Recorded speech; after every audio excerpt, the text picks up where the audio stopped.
5장.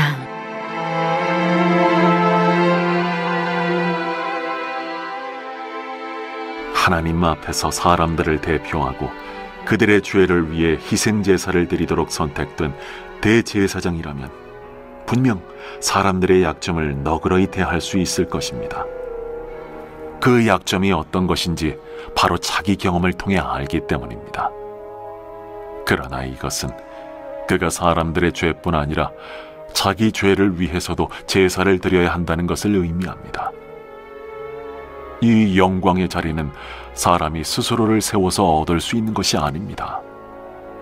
아론과 같이 하나님의 부르심을 받아서 얻는 것입니다. 그리스도께서도 스스로를 세워 대제사장이 되신 것이 아니라 하나님께서 따로 세워주셔서 되신 것입니다. 너는 내 아들이다. 오늘 내가 너를 기뻐한다. 다른 곳에서도 하나님께서는 이렇게 선포하셨습니다. 너는 멜기세덱의 반열에 따른 영원한 제사장이다. 예수께서 이 땅에 계실 때 자신이 죽을 것을 미리 아시고 고통 가운데 부르짖으시고 슬픔의 눈물을 흘리시며 하나님께 제사장의 기도를 드리셨습니다. 그분이 하나님을 높이시는 것을 보시고 하나님도 그분께 응답하셨습니다. 그분은 하나님의 아들이셨지만 우리와 마찬가지로 고난을 받으심으로 신뢰와 순종을 배우셨습니다. 이처럼 완전한 성숙의 상태에 이르시고 또한 하나님께 멜기세덱의 반열에 따른 대제사장으로 임명되심으로 그분은 믿음으로 순종하는 모든 이들에게 영원한 구원의 근원이 되셨습니다.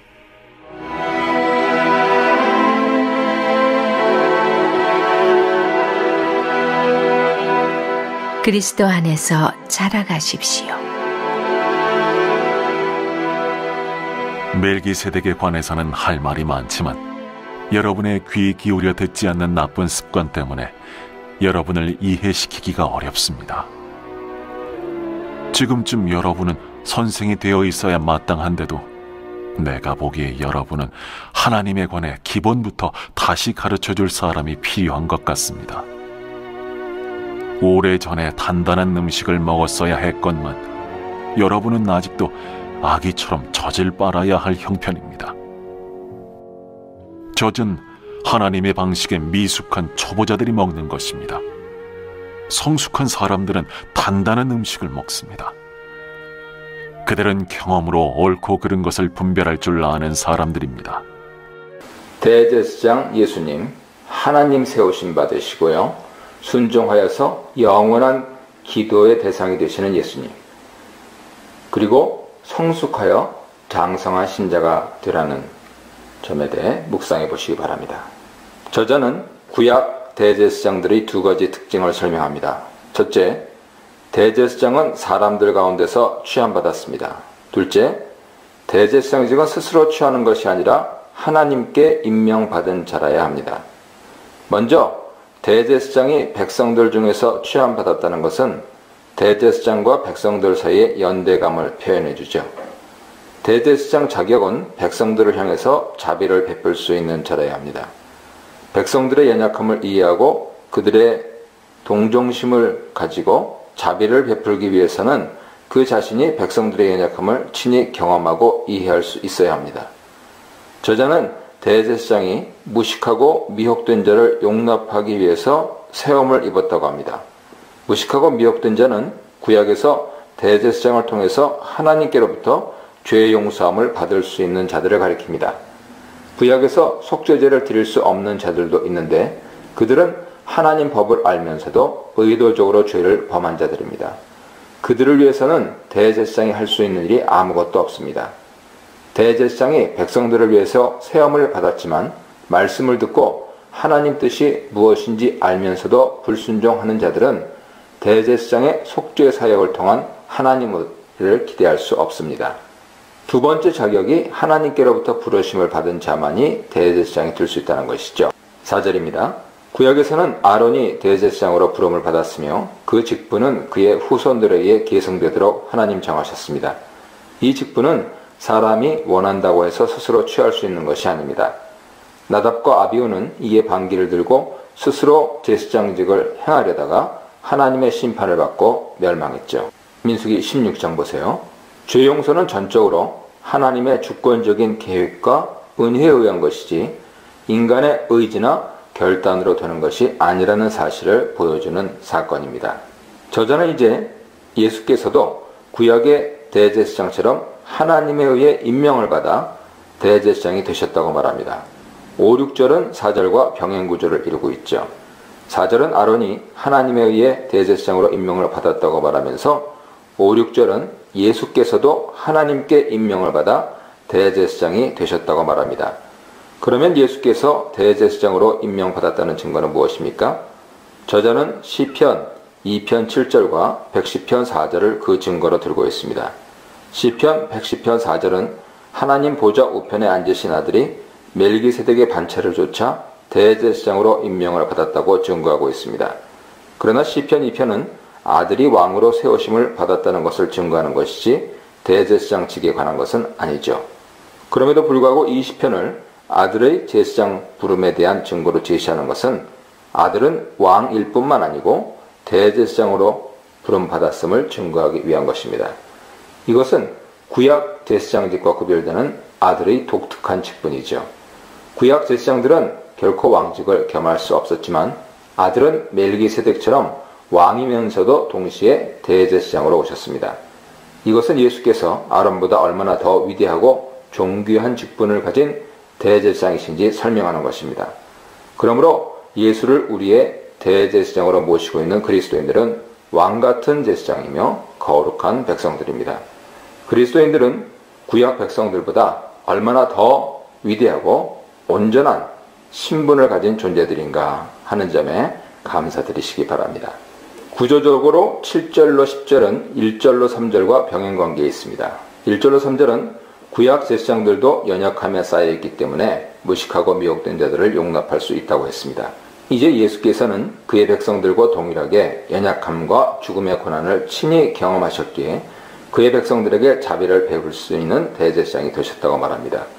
예수께서는 육체에 계실 때 십자가의 죽음을 앞두고 모든 두려움에도 불구하고 하나님 뜻을 따르겠다는 기도를 드렸습니다.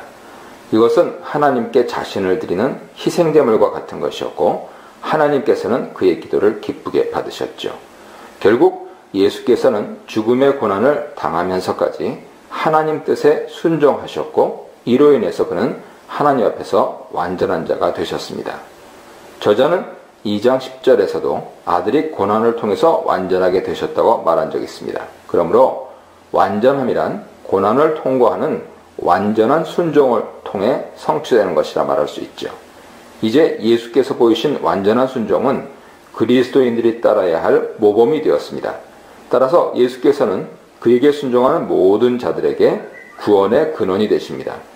예수께서 구원의 근원이 되신다는 것은 우리의 구원이 그의 완전한 순종을 통하여 나온 것이고 또한 우리가 보여야 할 순종의 기원도 그에게 있다는 뜻이죠.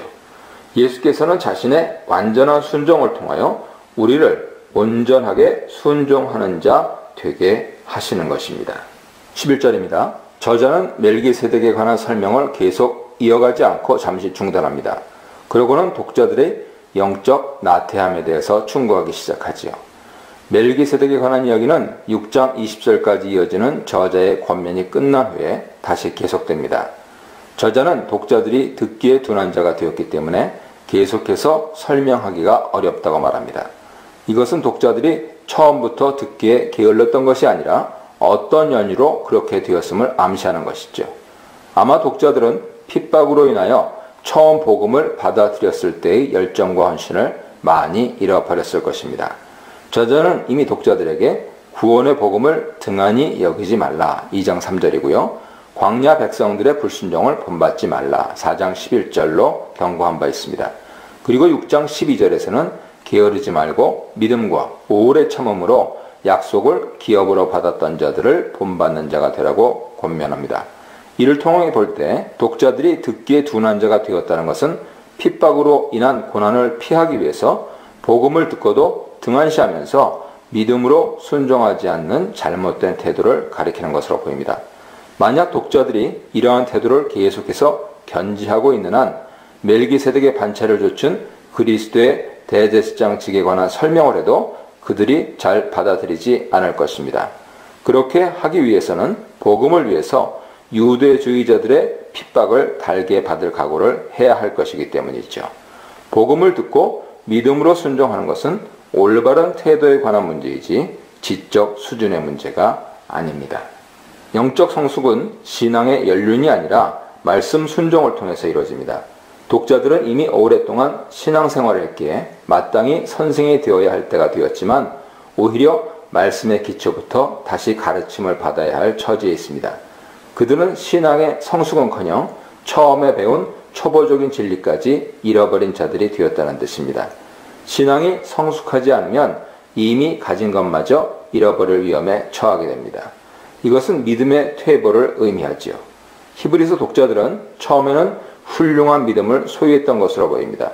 히브리서 10장 32절로 35절은 독자들이 과거에 마치 믿음의 용사들처럼 큰 환난 가운데서도 기쁨으로 믿음을 지켰던 것을 상기시키고 있습니다. 그러므로 독자들은 처음부터 어린아이였던 것이 아니라 믿음이 퇴보하여 다시 어린아이와 같은 상태가 되었다고 말합니다. 그러면 신앙의 성숙을 위해서 어떻게 해야 합니까? 젖을 먹는 상태에서 벗어나 단단한 음식을 먹어야 하죠. 젖을 먹는다는 것은 의의 말씀을 경험하지 못한 상태를 말합니다. 여기서 경험하지 못한이란 말은 숙련되지 못한이란 뜻으로서 의의 말씀에 따라 살아가는 일에 잘 훈련되지 못한 상태를 가리킵니다. 반대로 단단한 음식을 먹는다는 것은 선과 악을 분별할 수 있는 능력을 가리키죠. 선악을 분별하는 능력은 지속적으로 지각을 사용하는 훈련을 통해서 얻게 됩니다. 저자는 여기서 고대 헬라 세계의 운동선수들이 체육관에서 훈련하는 이미지를 끌고 와서 설명하고 있습니다.